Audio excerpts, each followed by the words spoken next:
So now when you bring him back, if this Dame Lillard, I'm not saying he needs to give you 40, but if this Dame Lillard that we saw last night, and he shows up with Giannis, because I know Bobby Portis is going to be consistent. He's a double-double. He's going to give you that every game.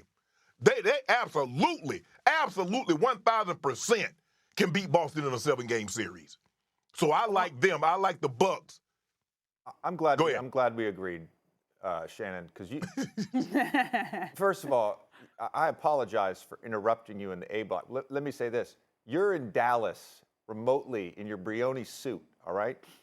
And the only reason I would let you talk, the only reason I felt like you were putting words in my mouth, so I wanted to clarify before you did your full point, and okay. I apologize for interrupting. Okay, it's not a. We good.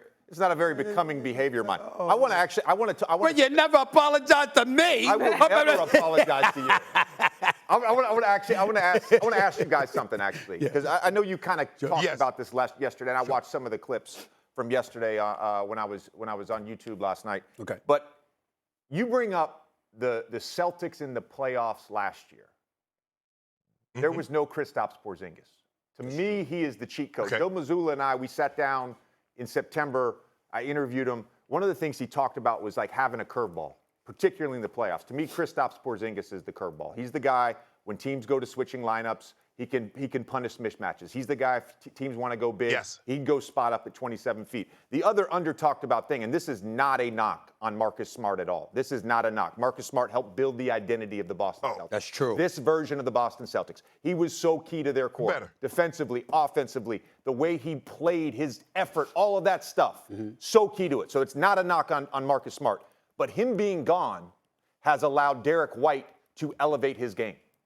Derek White and Kristaps Porzingis, you talk about the Celtics last year, they didn't have this version of Derek White last year, and they didn't have Kristaps Porzingis. So my question to both of you, because I had a question. Because you brought up something. Okay.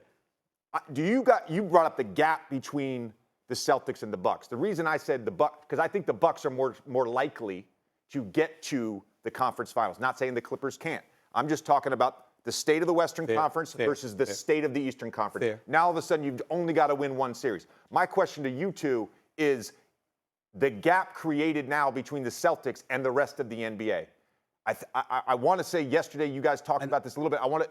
The Nuggets are really the only team, it sounds like, correct, that you feel like are in the same tier as the Boston Celtics. That is what I said. I said that's the only team that was on the same tier. And I'll let Shannon answer the question. But go ahead, Shannon, because I got a question for JJ as well. But go ahead.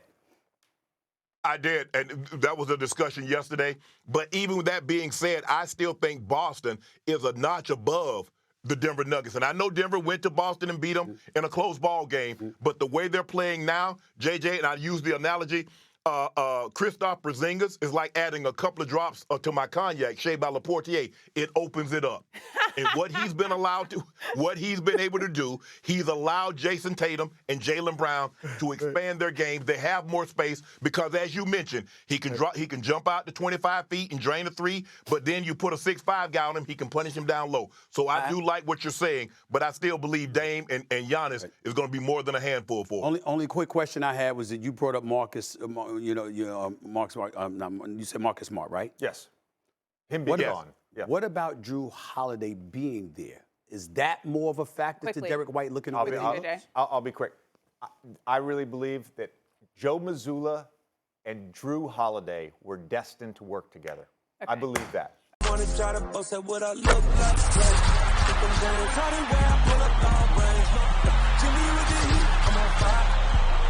NBA